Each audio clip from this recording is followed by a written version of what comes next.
Good. All right, so welcome to Create and Plan. What are we going to be talking about today, and what's the goal, right? So GitLab's really deep. What we're going to be talking about is two specific product features with GitLab. And one of the things I always say is make this conversation your own. If you already know some of this stuff, just let me know. We'll skip a bunch of slides. If there's things that you want to hear more about, just interrupt me.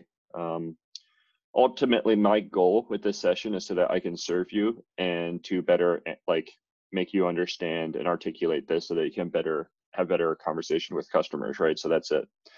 So yeah, the goal of this session is to have better conversations regarding these two parts of our product. How do we plan on doing this? I want everyone here to understand what source control management, agile ticketing solutions are. I know that there's a lot of buzzwords, and so it's just sort of like, I want to demo a lot of this stuff. And the last two parts are exactly that. So I'll do a quick demo for some of these things, and then we have our own mini project. So we'll see if there's time at the end to do the mini project. So let's jump right in. GitLab's really broad, right? There's 10 different product stages. What we're talking about right now is simply these two product stages. There are an additional 3 sessions that cover the rest of the product. All right, so overview, GitLab Create is basically our SCM features, and Plan is like our issues and all of the stuff that we have around issues. And one of the things that I just want to start off with is that these operate in crowded markets. And so what I mean by that is that there's a ton of different people that sell this stuff. If you take a look at this picture in the bottom right, imagine if you had like one stand in this market and there's literally like 40 other people that are selling the exact same thing. Unfortunately, that is the case with Create and Plan. I'll just show you a quick slide over here. So agile ticketing solutions, I just Googled just rankings, and then the first article that appeared is 40 best project management software and tools. You really do not want to be on the list of 1 out of 40, right? You want to have unique differentiators so that you stand out. If you are literally like 1 out of 40, then one, it takes a ton of effort to get on that list in the first place. You have to put a ton of effort to maintain your ranking on that list. And there's all these other people that are trying to take away your market share, right? So that's why we talk about unique differentiators in GitLab. This is how we stand out. And I never try to sell with Create and Plan. What I try to sell with the fact is that we are one tool for the entire DevOps lifecycle. That is our unique differentiator. If we lead with that, and if we articulate that really well, then that's something that basically no one else can really do. And that's how we stand out. And so really the value isn't the fact that we have SCM and agile ticketing solutions. It's the fact that everything is built in together. And so that saves all of your engineers time, money, you get better collaboration, efficiency, and so on and so forth, because everything is built into the same thing. So I hope to bring some of that home in terms of this presentation. So I think that you all have both seen the Bash demo, and where I create like a bunch of folders on my desktop. Is that right? Sorry, which one? Have y'all seen that part of my demo where like I create a bunch of folders on my desktop? Yeah, I remember. I remember that. No, I don't remember, sorry. Yeah, okay, well that's cool. We'll go through it. So it's really important when we're talking about SCM, we have to understand why SCM exists in the first place, right? And one of the things that was really a big shock to me when I started programming about like 7 years ago was that basically every single website, every single application, every single thing that engineers do all day, it is literally just a text file. That's all it is. And so programming languages is like the syntax of this text file. So like right now we are working on GitLab, and fundamentally what GitLab is it's just all of these text files. If we go into this specific text file, this is one of the text files that actually makes up GitLab. There may be around 10,000 total files that make up GitLab, but Netflix, Google, Amazon, all of these websites fundamentally at the deepest level, all they are is a bunch of text files. And so Yeah, so all applications are written in programming languages, and they just make up these text files. And it's really important to understand that all these programming languages are doing is they're telling machines to do things. So let me just show this in action real quick.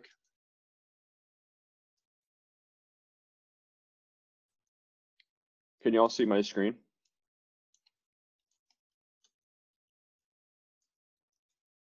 Great. And so, Aletha, let me know what you see is happening in the background in my desktop after I hit enter over here. So what I'm basically going to do is I'm going to run this script. And so you can see this script over here. There's only 20 lines. And let me know what's happening in the background of my desktop after I run this script. Okay, so it shows your folders, photos, files. Yep. Yeah, that's exactly it, right? So it's just creating a bunch of folders. So instead of creating a bunch of folders, all this code that I was looking at earlier, this is just like, could be create a button for GitLab, could be do something else, could be, anything, but that's fundamentally what programming languages do. So any sort of big application has tens of thousands of individual files. And it's just important to understand. So the difference between programming languages is that it's all just syntactical, just like if you're saying Spanish, French, English, there's different ways of communicating like, hey, I'm hungry, and it's the exact same thing. So let's talk about what source control management is. All applications is just a running set of text files, and ultimately you need a tool for storing these text files. I was an engineer for about half a decade. I literally spent I probably spent like 10% of every day working with source control management. And the way to think about it is like, there's a bunch of tools that every sort of craft person needs, right? So if you're a plumber, then you need a plunger, you need probably a wrench. And those are just tools that you use every single day for your job. For software engineering, you need SEM. It's not like one of those things where it's like, it's nice to have. You basically spend maybe 10 to 20% of your entire day working with it. And it's one of the fundamental tools that you use. So SEM is the tool that we use for storing these text files. And the way to think about it is that GitLab is maybe 10,000 different text files. And in every version of GitLab, there's probably something like 2,000 to 3,000 different people who edit this text file, this same set of text files. So just think about the complexity there, right? So obviously there's a lot of different things that happen. Let's just say that like out of those 3,000 people that are editing the same set of text files, that 5 people are trying to edit the same text file at the same time. Well, that's going to cause a conflict, right? Another thing that's a source of complexity is GitLab's an open source project, which means that anyone can contribute to it. But that's a good thing from a business perspective because we have engineers that are volunteering their time to improve our product. So as opposed to us having to pay the engineer, we get that value for free, right? So that's some of the benefit of having an open source project. But the downside and the complexity is that you just need to manage all these outside contributions. So if I'm on a GitLab engineering team and other people that I know are making changes and I trust their stuff, but what if I get like, a change request from someone from some country that I've never heard of before? Literally anyone can add in merge requests to GitLab, and there needs to be some sort of gate for the quality of the stuff that gets in. So one thing that you could imagine is that in an open source project, a lot of times it becomes very political, right? So our competitors could try to basically create in merge requests to make our product worse if they were trying to do that. That has happened before in open source technologies. But there needs to be some way of like vetting all of the edits that are coming in. So that's another thing that SEM does. So just to summarize, there's a lot of complexity in managing this code because literally GitLab is 10,000 text files and we have maybe 3,000 different people trying to edit it. So you just need some sort of tool to manage that entire process. So what are some of the things that it does? It gives a history of the changes made just so that otherwise it'd be super chaotic. And the other problem that it's trying to solve is to allow a distributed team. So like people in Europe, Africa, Asia, United States to work on the same text files, right? Git is the most popular tool. As you can see in the bottom right, the entire market has consolidated on Git. So right now they have around 90% market share. And what we're gonna see is that this consolidation is gonna continue because Git's basically the best solution. One thing to keep in mind though is that Git is free and open source. It's existed for about 15 years. And so how people make money off of free open source software is that they add on additional features onto it. And then so that's fundamentally what GitHub and GitLab do, is that Git's the engine, and then they build on additional functionality on it, and that's what we sell. So I think that we've all done this before, where you had to study, where you had to like create an essay or something, and you had version 1, then version 2, then version 3, and then sometimes you try to put comments in, right? So like version 11 with edits, version 15, I finally proofread it. Then I, like formatted everything, version 16, and then you have like final, and then you actually had to make a change afterwards, and you have actual final. So this is something that GitLab does for you, as opposed to, this is a big problem, right? Because now I have 20 different files for this one file, and we talked about how GitLab may be 10,000 files. If we did this for every single file in our repository, then this becomes unmanageable, right? Problem number 2 is, imagine a school project, right? So let's just say that we're working on the same school project. I have to write the introduction, and then the first 1/3, Alyssa has to write the next third, and then so on and so forth. We have to tie everything together at the end. And then it's always like this simple idea, right? So the idea is we'll just all write our independent chunk, copy and paste everything in the same document, and then it will be easy. But it's never that simple, right? So what ends up happening is that let's just say that one person changes the font to font 10 and everyone else is at 12, right? And then what if like I ended up writing part of Letha's section? Well, then, like that becomes not intuitive either. So the whole merging process creates a lot of complexity. Obviously, this isn't that great of an example with 3 people, but imagine if like 20 people are trying to edit the same file. When we have a large software project like GitLab where 3,000 people are editing it every month, then it's entirely possible that like 5, 10, 20 different people are trying to edit the same text file. So there can be huge like conflicts when like, so many people are trying to edit the exact same file. So let me just show you how all this stuff works. So this is GitLab, right? And we already saw how GitLab is just a fundamental set of text files. And let's talk about the actual version control. So over here is the commit section. And you can see that this is all of the past versions of our code. So just like how that one essay I had, it was like version 1, version 2, version 20, version 20 with final, whatever. Here's all of the different versions of our file, so of our project. In other words, in the last hour, there was literally 9 updates to our project. And if we're to go into any of these individual changes, we can see that this is the change, right? So they took out this red text, they added in this green text, and this was the entire change. There also needs to be an explanation of why this change was made, just because like, if you just think about it, it's like, I'm an engineer, we found out that something broke, we want to go back to the change that actually introduced this problem. And if that, like, it's very possible that the person who worked on this may no longer be on our team. Or like, if it happened 2 years ago, then without like this context, we don't really understand what this change is about. So that's another thing that we give you, is the ability to create context for why this change happened. And then another thing that we do is, so that was the entire project level view. So if anyone makes any changes in any of these files, it shows up in this history log. But we also have, every single individual file has its own history log. This is a pip file. If I go to the history of this file, then we can see the changes that happened here. And there's only 2 changes, right?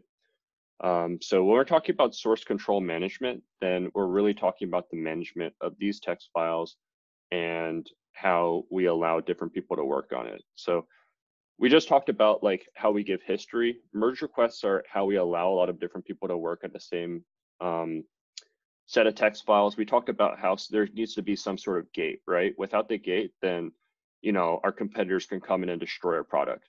We can't just have it so that like anyone can edit the text files. And so that's why people have to create a merge request. And so what a merge request is people have to defend their change, and then their change has to get approved. So over here is what they're trying to do is implement some sort of standard where you can't create this thing in GitLab that's longer than 63 characters. So if I wanted to name this thing like Big Fluffy Dog went to Paris and then went to France, and that title is longer than 63 characters, then this change would make it rejected, right? So over here's the changes, and how we allow for contributions from all these different people and create this gate is that over here are the changes, and then other people have the ability now to challenge this person about why they made these changes, right? And so different people can say like, hey, did you do this the best possible way? I don't agree with how you did this. I don't think that is a good idea. And then the person has to defend themselves.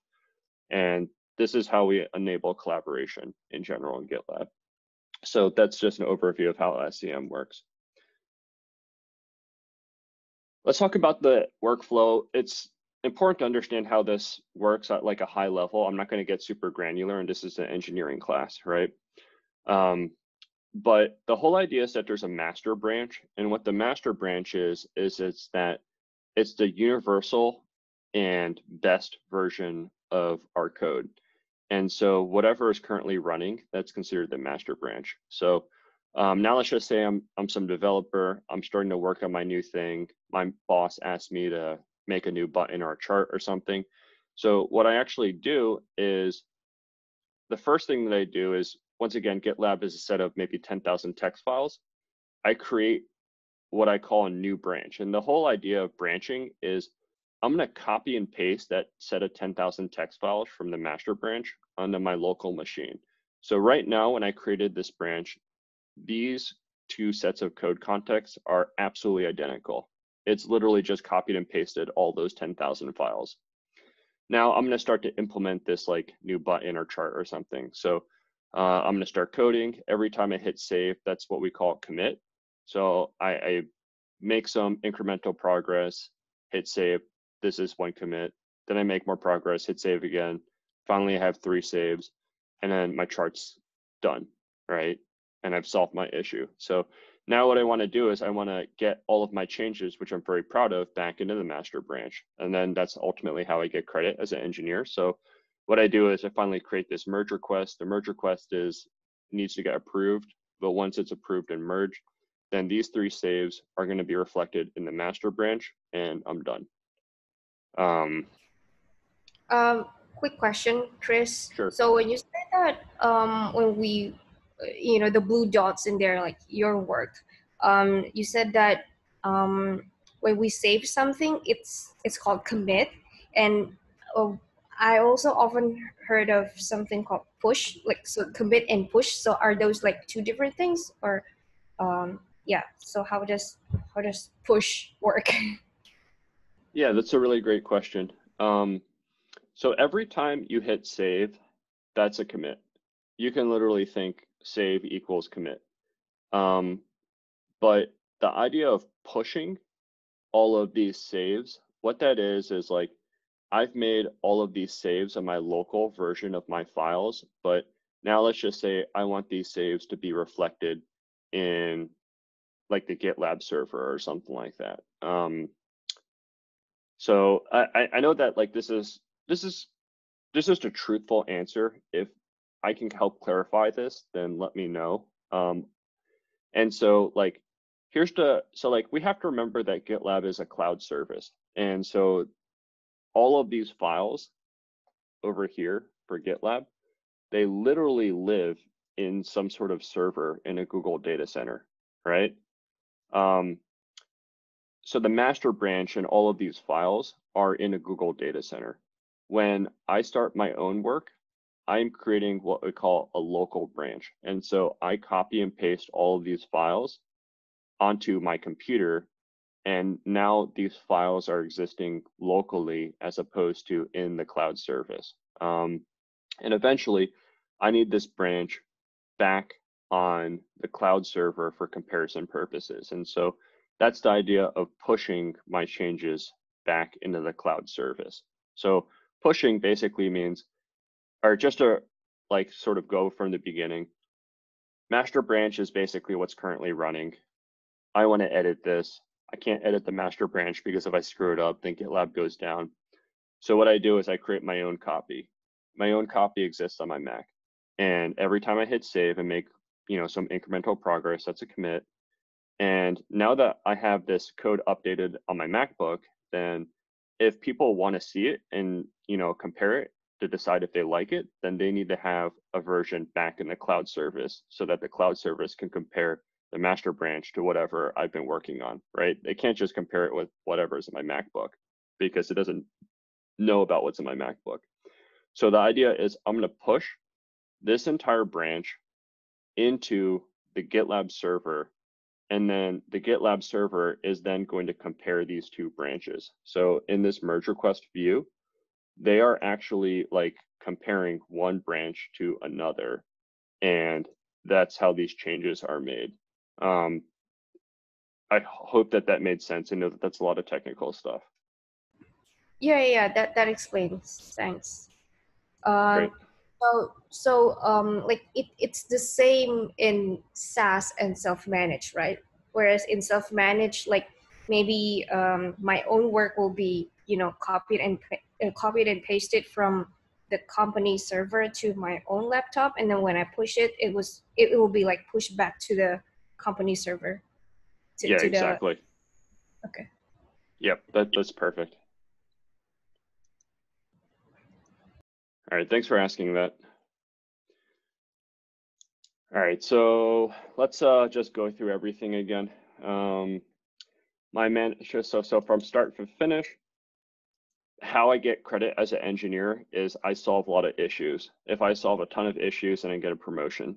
And so each issue is like, create a button, go fix this thing, do this, whatever. And so how I want to solve these issues, then I need to make changes to my code, right? So in GitLab and for all SCM tools, how that works is that there's one universal master branch. This is what's currently running. This needs to be protected because if anyone just writes to it, then it destroys our product, right? And GitLab goes down. So all of this stuff over here is the master branch. I got to somehow like implement changes. And so what I do is I copy all of these files from the GitLab server onto my local machine, and I actually edit those files that exist on my Mac. I'm not editing these files because these files need to be protected. After I make saves on these local version of my files, so like add in text, whatever, then I need to get them back in. Obviously, there needs to be a gate, otherwise people just destroy our product. People try to do that in open source projects. And so what I do is I push the code back into GitLab, and then I need to create a merge request. And so what the merge request is it's basically, I am proposing to GitLab that they should accept my changes because of this reasoning that I give. They don't have to accept my merge request. A lot of merge requests get rejected from open source projects. And so here's the change that I'm trying to make. Once again, literally all this engineer did is change some text files. That's what they get paid to do, which is kind of really weird to think about.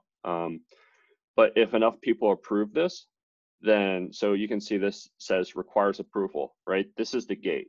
Not everyone can accept stuff into GitLab, but if enough people approve it, then it will get merged. And then once it gets merged, then GitLab will get updated. So that's how SCM does it from start to finish. All right, so I'm gonna skip that exercise. I hope that there's time at the end for us to do it. But I think that it'll be really good for us to do. Let's talk about GitLab differentiators. So the most important thing, and this is super, super, super important to understand, is that we shouldn't sell by these differentiators, but one area in which we do win a lot for is by the fact that we have great high availability for self-hosted environments. So let me talk about what that actually means. It's a lot of like technical mumbo jumbo, right? And don't get intimidated by this server diagram. So what I mean by high availability is that, all right, so the idea is like this. If you have Netflix or Amazon or Google, if your web service goes down, then you lose millions of dollars every second that it goes down. Your web service can never go down, right? And so engineers, what they do is they figure out these systems so that like, if my data center sets on fire, then the web service is still up. And how they do that is they make their web service have high availability. This is what their term means. So just to recap, we want highly available services so that my service is always up, which is important so my e-business continues to make money. So how do I do this from a technical point of view? You have what these things called clusters. And so if you can just think about it, if I had a web service that was just one server and then the server got turned off, then no one can go to my website. So that's a really big problem, right? So the way to make this highly available is let's have 50 of these servers, right? And so if this one dies, then I still have this one. And so that's why you want a group or cluster of these servers. So just to recap, high availability is good for my business. It makes it so that people continue to access my website in case there's problems. In engineering, problems happen all the time, right? Even major players like Amazon, they have problems that shut down their web service from time to time. So it's really, really, really important to have a highly available web service. How we actually do this from an engineering point of view is we have lots and lots of servers, and we make it so that if a bunch of them die, then there are still other ones that can take on the load. And so that is a highly available web service with advanced clustering. So that is our main differentiator in terms of SCM, and it is one of the huge ways in which we win over GitHub. And like, let me sort of explain why, right? So we have two ways of deploying GitLab. One is self-hosted and the other one is SaaS. If you are a defense contractor working for the government, you get billion-dollar missile contracts, then it's extremely, extremely, extremely important for you to make sure that whatever you're building is safe, right? So it's just sort of like, you have all these people that are trying to hack your servers, take all of your stuff. Literally, a lot of the United States military projects have already been hacked. And like, so just think about this from a society point of view. United States spends $20 billion in this project, and then some other country comes in and takes all of that stuff. Then that's really bad for the United States, right? Not trying to get political, but like, it's just understanding that why we get some of these contracts. So for a lot of like these like government agencies, they do not buy the SaaS. They can't buy the SaaS because it's not secure enough, because they need to control it themselves. And so what these government agencies do is they have all of these servers in some sort of underground bunker. They're not connected to the internet, and they have all of these like levels of security. Why? Because the code that's like on these servers is worth billions of dollars, right? So we don't trust GitLab servers. We need to have our own. And so in that market, GitLab is really, really good. We are way better than any other person, any other company in the market right now. So that's one of the huge differentiators that we have in terms of SCM. Can I clarify anything with that? I know that that was a lot of information. Can we like go back a bit about the load balancer thing? So like we know about high availability, but not so much about load balancer. And my internet, it was kind of stuttered earlier, so I didn't hear much about load balancer. So yeah, for sure. Ariana, is this can I help clarify anything for you too? I mean, it's kind of clear. Then with the questions, with the homework, I guess it becomes clearer for me. Like I listened to it again and I try to answer to the question. So I like on the first shot for me, it's always like a bit blurry. Then I check the questions, I re-listen to it, and then it becomes clearer. I don't know, it was like this for me. But for now, everything has a sense, let's say this. Okay. If I can help clarify anything, just interrupt me. We only have two people here, Sure. so I'm really Of happy to course. try to save you time, Yeah. Thank you. All right. Yeah, for sure. Okay, let me just recap this real quick. Our main differentiator for SCM, and one of the big ways in which we win over GitHub, is that we have high availability, which is really good. And this especially matters for the self-hosted market. Once again, we have a SaaS and then we have self-hosted.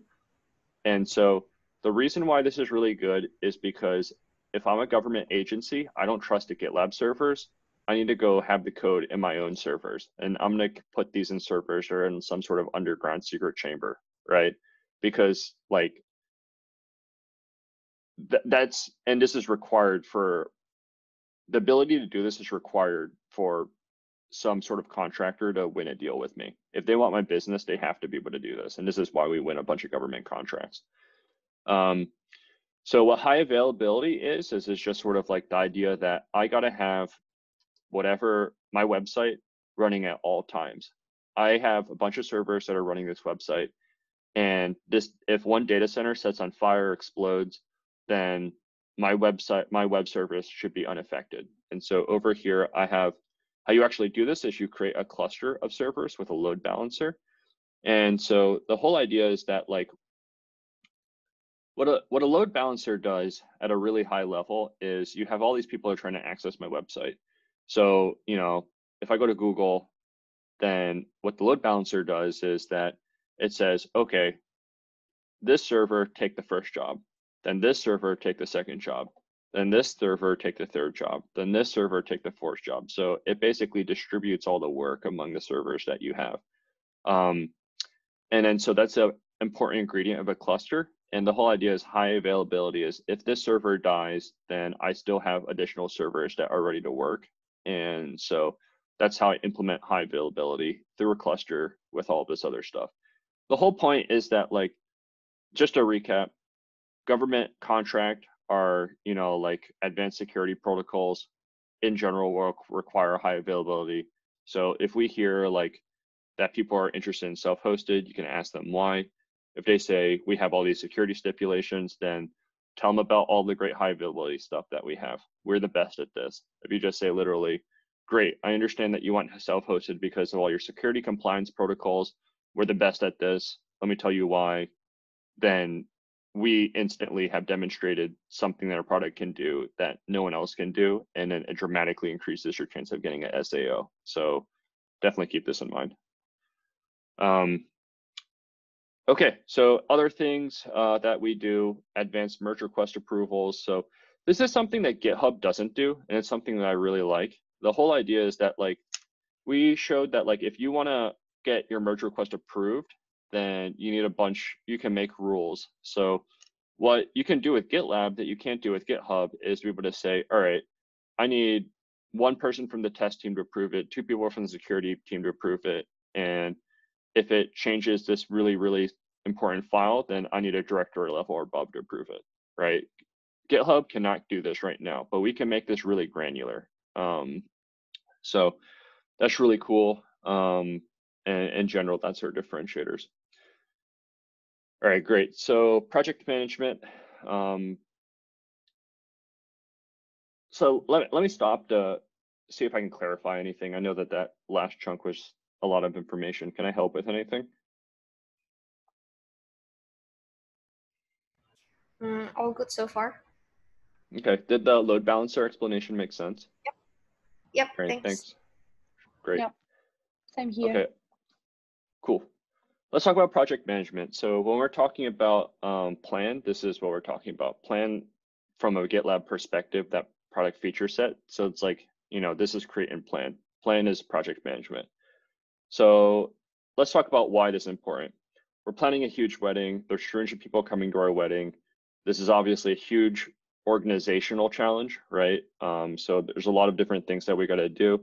We have to come up with all these lists of things to do. Then we have to assign who, you know, who's going to be doing what. Like my weddings planner is going to be doing this. I'm going to be doing this, but you know, my fiance is going to be doing this, whatever, so on and so forth. And then you have to have progress on each item, right? So it's just sort of like one way that you could do it is that you can have conversations, But what happens if there's 5 people working on your team, right? So you have 3 wedding planners, your 2 parents are involved, and then it's you and your spouse, right? Your partner. And then so it's just sort of like, do I have individual conversations with all 4 people? That seems like a lot of work, right? And then the other thing is which items need to be done in a certain order, right? So for my wedding planning, I can't send out the invitation list 2 days before the wedding. I need to send it out in the beginning, right? Certain things need to be done in a certain order. And then there's ways in which organizations could optimize this flow of work. So what project management does is it takes care of all of this. The whole idea is you have really complicated projects, and from a workflow perspective, how can you create a tool that makes this digestible and make sure that all of these things are being taken care of? So every engineering organization uses project management. Wedding planners use project management. Any sort of like, if you're throwing a big party, you can use project management. It's really, really, really big tool. There's billions of dollars in this industry. Jira, I'm sure that you've heard about them before. They have literally billions of, they're really, really expensive software company, and all they do for the most part is project management. So it's a really big deal. In software development, everyone uses project management. And I was probably spent like maybe 10% of my entire day on project management tools when I was a developer. So let's talk about setting goals. I know that that's kind of abstract, but it's important to understand why we do what we do. But like, here's an example of a bad goal. A bad goal is like, I want to lose weight, which is, or like, I want to become more intelligent, right? It's just sort of like, I understand that you want to do that, but like, what a better goal is that like, hey, I want to lose 2 pounds in 2 weeks. Hey, I want to go sign up for a gym at the end of this week. So why is this better? One, it's specific, right? I'm actually giving some sort of behavior that I'm measuring it, as opposed to like, hey, I want to become more intelligent. Like, how do you even like, that's not specific, right? Better goals are measurable, right? So it's like, I want to lose 2 pounds. That's way better than like, I want to lose weight, because I can actually evaluate if I'm moving closer to my goals or not. It needs to be achievable. So if my goal is I want to become like an Olympian athlete, that's not as good as like, hey, I want to lose like 2 pounds in the next 2 weeks. And then it needs to be time bound, right? So if my goal is I want to lose weight, well then by when, right? If so, like great organizational leaders, they implement things like this in their organization, and they really think about like, how can we have discrete goals and create accountability so that my organization moves forward. The difference between like a new leader and like a leader who's really advanced is that they are really good at implementing things like this and creating accountability. So let's talk about how this works for software development. Each individual unit of work is an issue. We already understand that, and we group them together in milestones and epics. And one of the things I'm going to say is that like GitLab is great because all of these things over here are literally features that we've built into GitLab.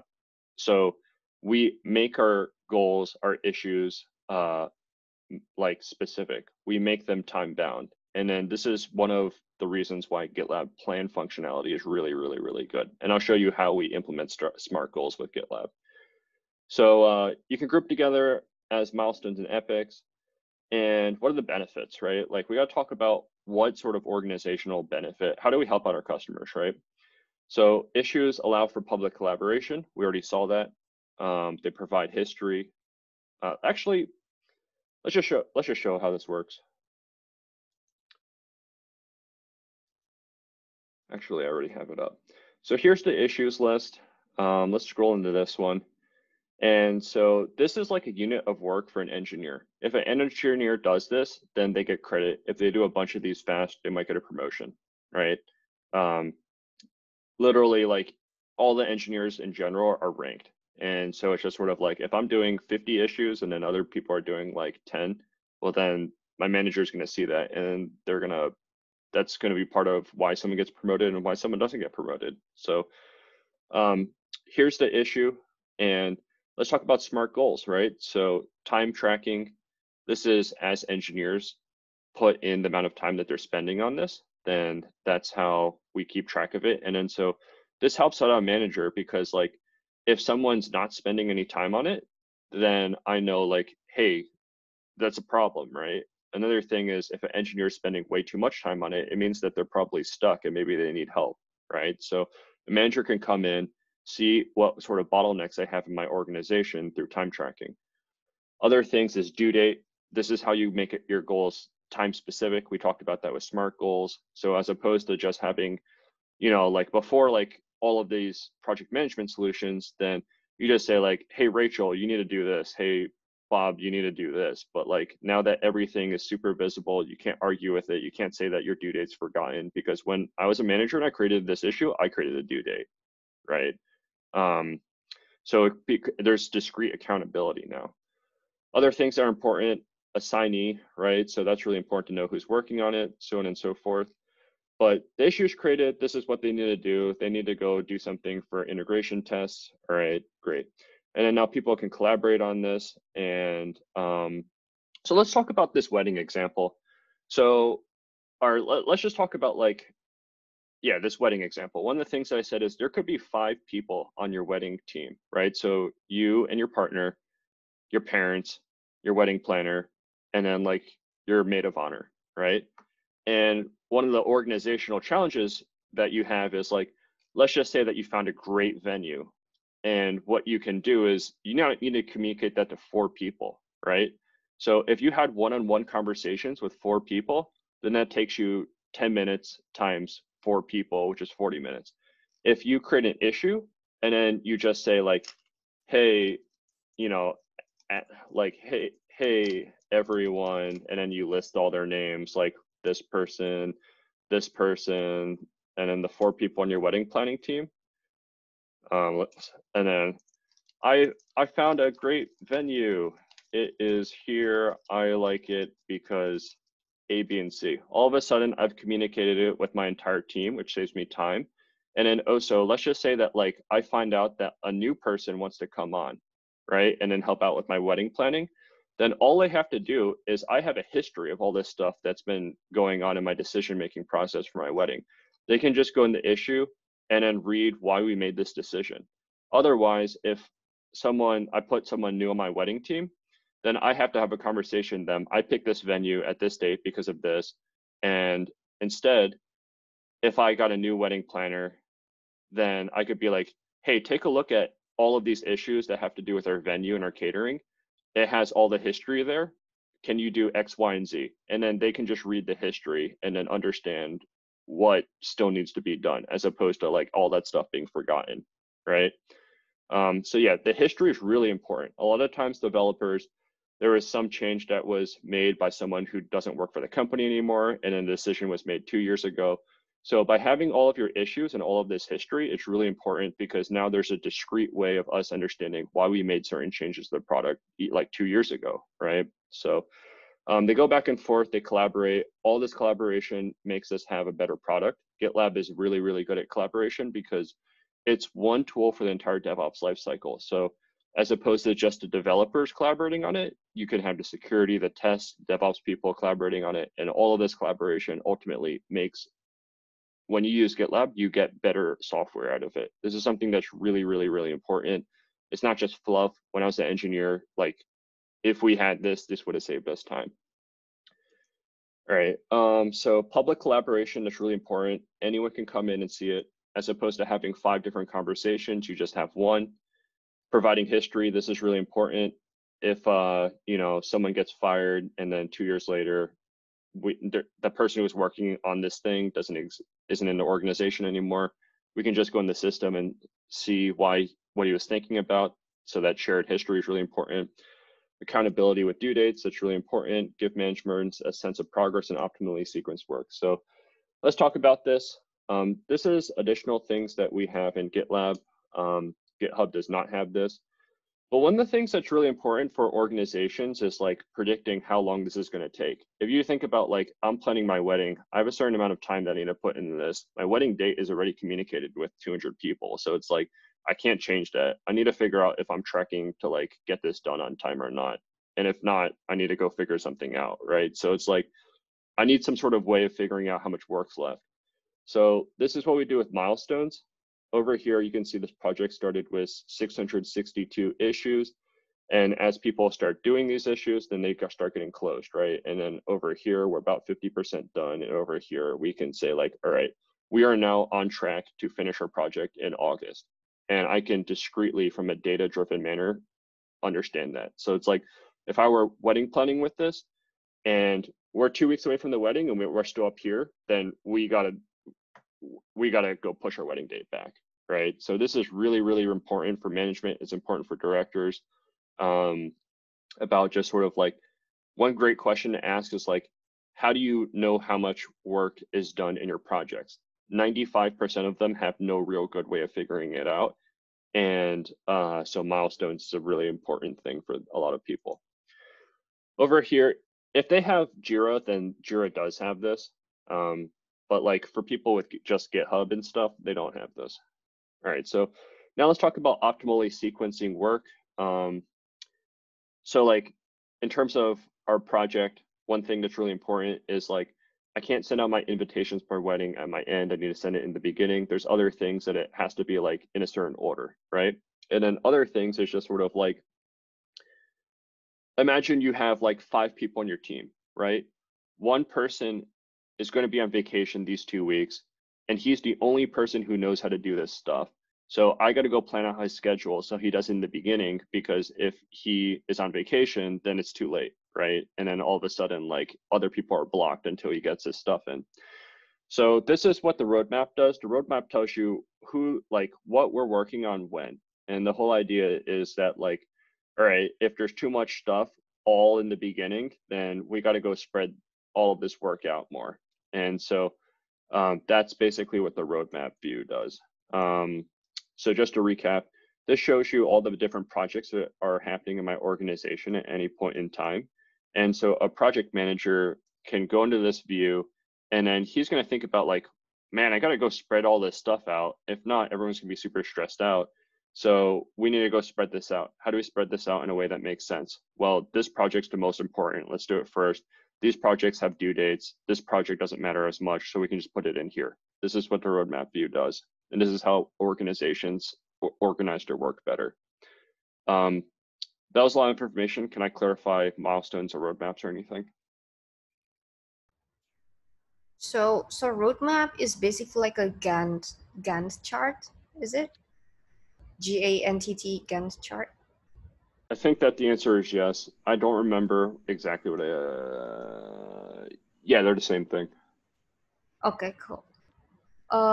So for the burn up and burn down chart, those things are like basically the opposite, right? So burn down chart shows the issues that are closed over time, and burn up chart is like showing the issues that are worked over time.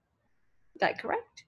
Yeah, exactly. So this burn up chart is the exact opposite as the burn down chart.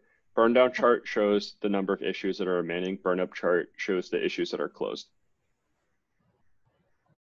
Well, okay. It shows the number of open issues. I take that back. So it's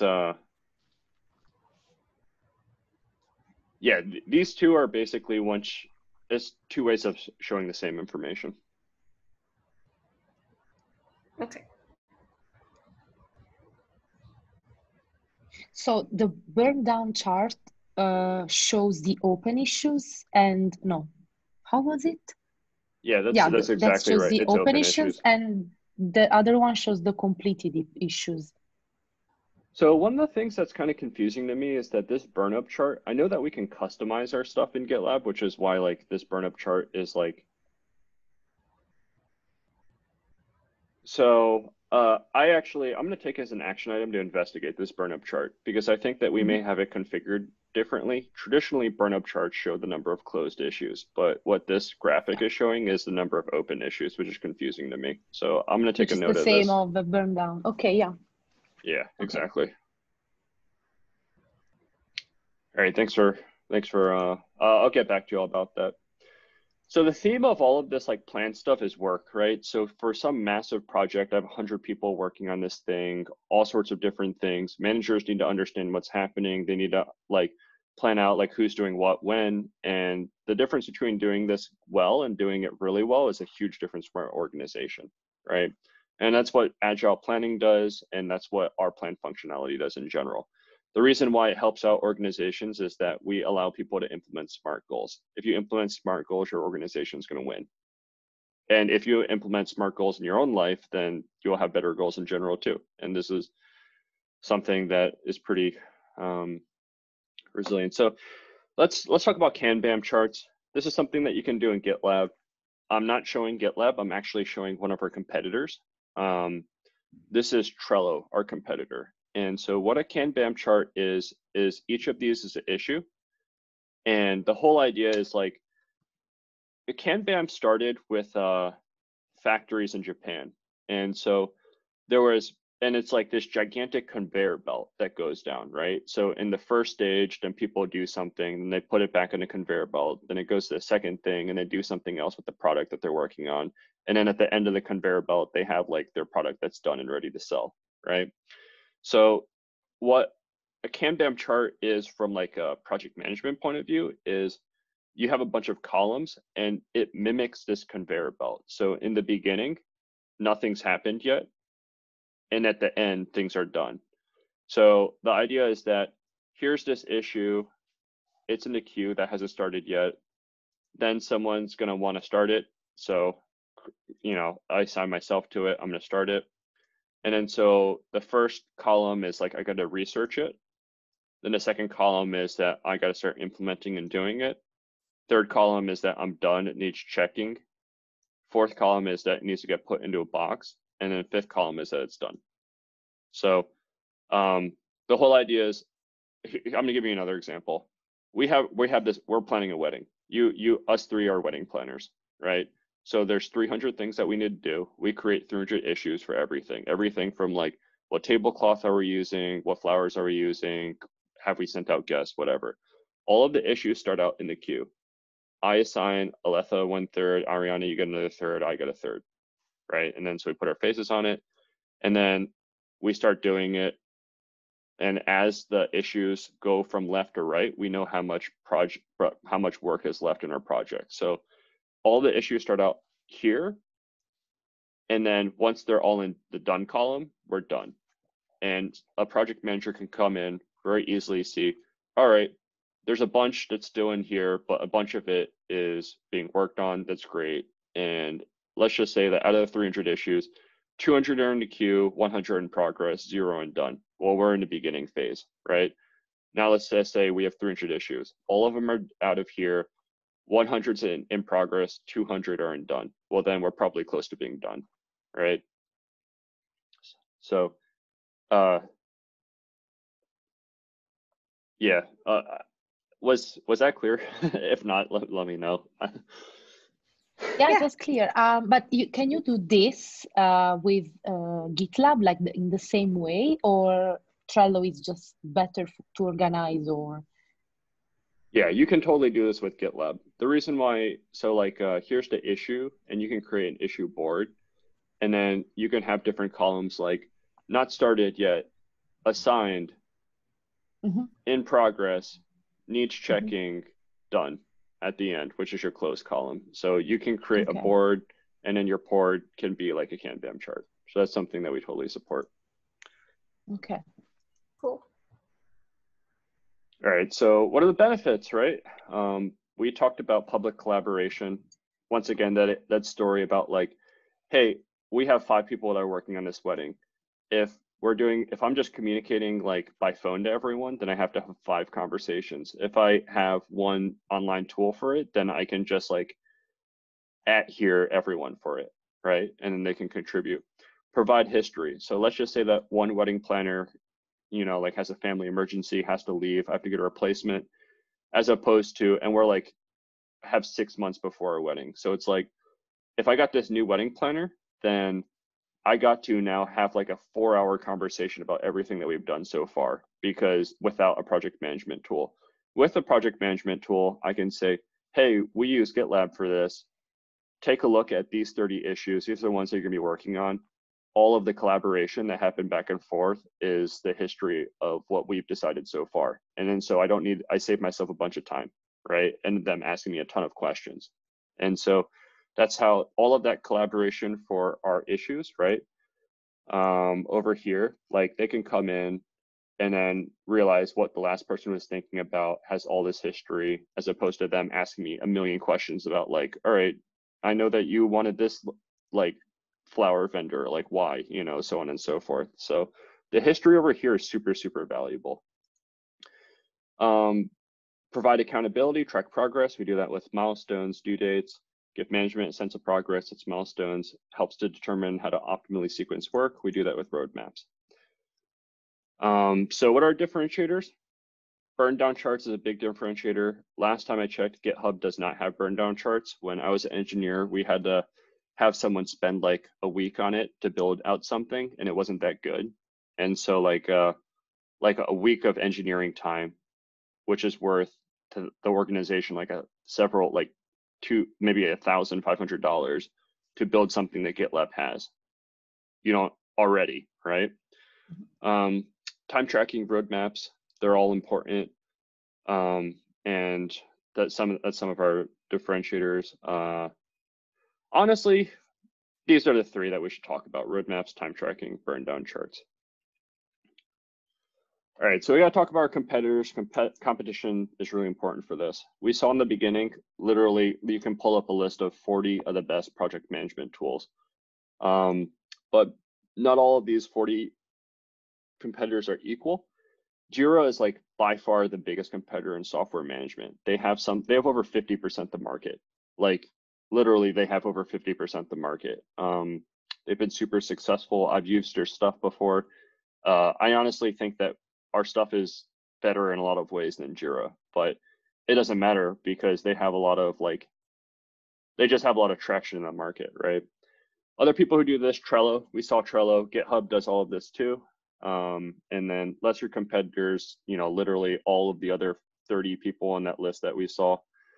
And one thing that's really important is that a lot of people want to keep their project management tool. So in GitLab's history, our first selling proposition was replace all of your stuff. You can replace all of your stuff with GitLab.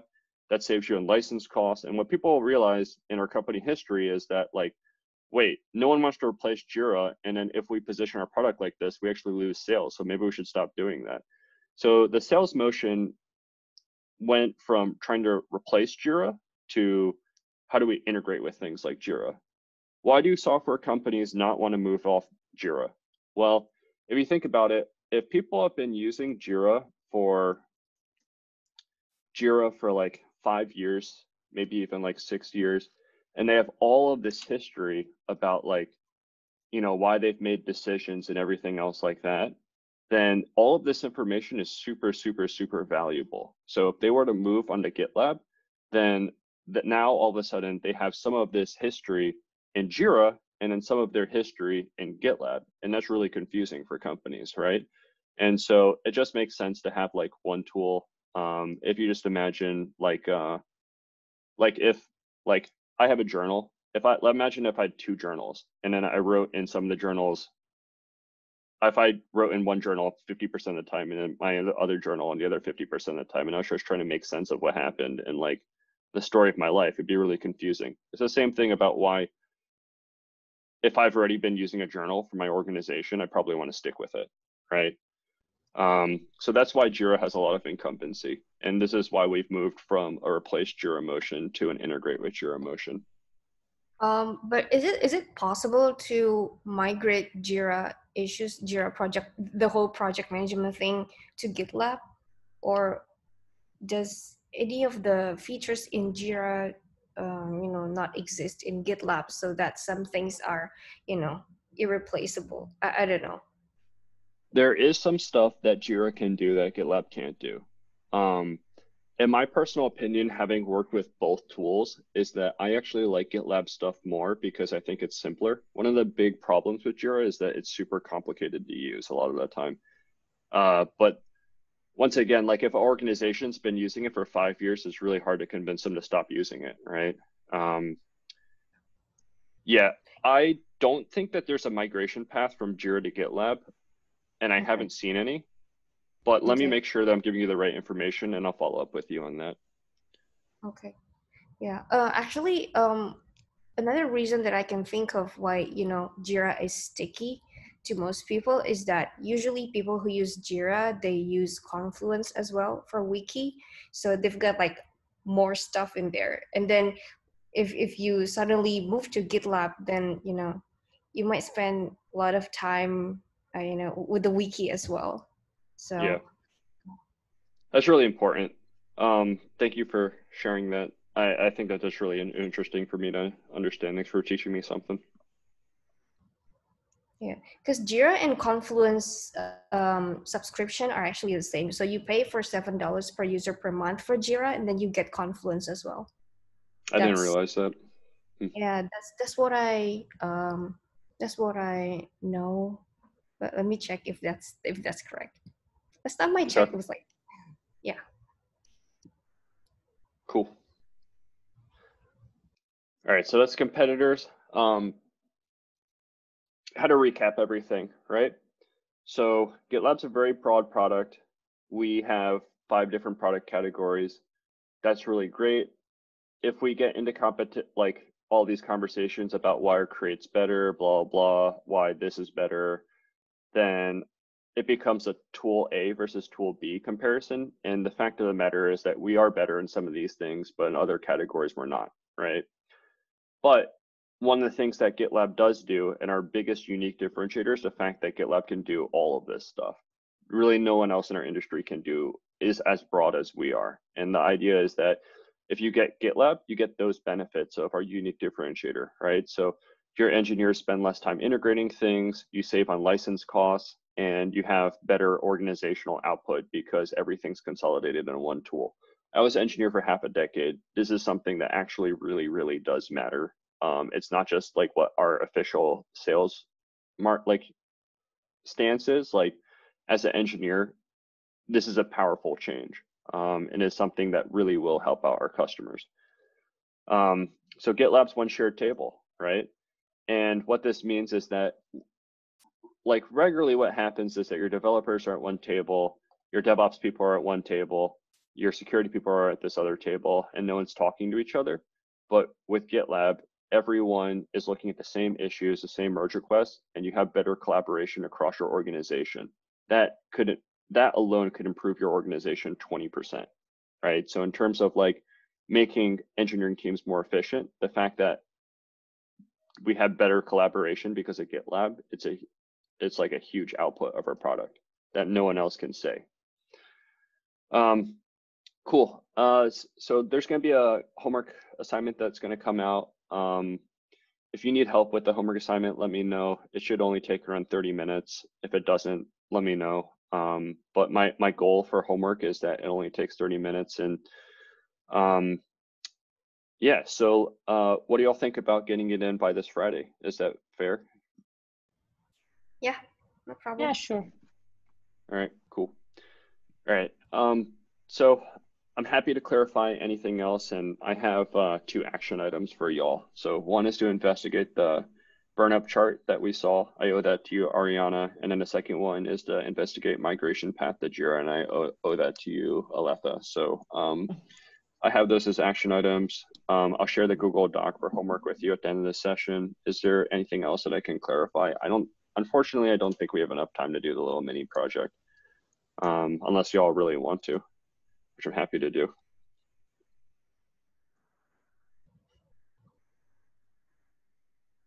Sounds like we don't want to do it. Okay, sounds good. I mean, my feelings aren't hurt, so yeah, great. Let me know if there's anything else I can clarify, and if not, then Ariana, I think it's like 4 p.m. your time, right? 5. Okay, so I mean, I hope you have a great evening. And Aletha, I know it's like 9 p.m. your time, so y'all can. I won't keep you. Okay, perfect. Thank you very much, Chris. All right. Thanks, Chris. Okay, take care, y'all. Thanks. Bye-bye.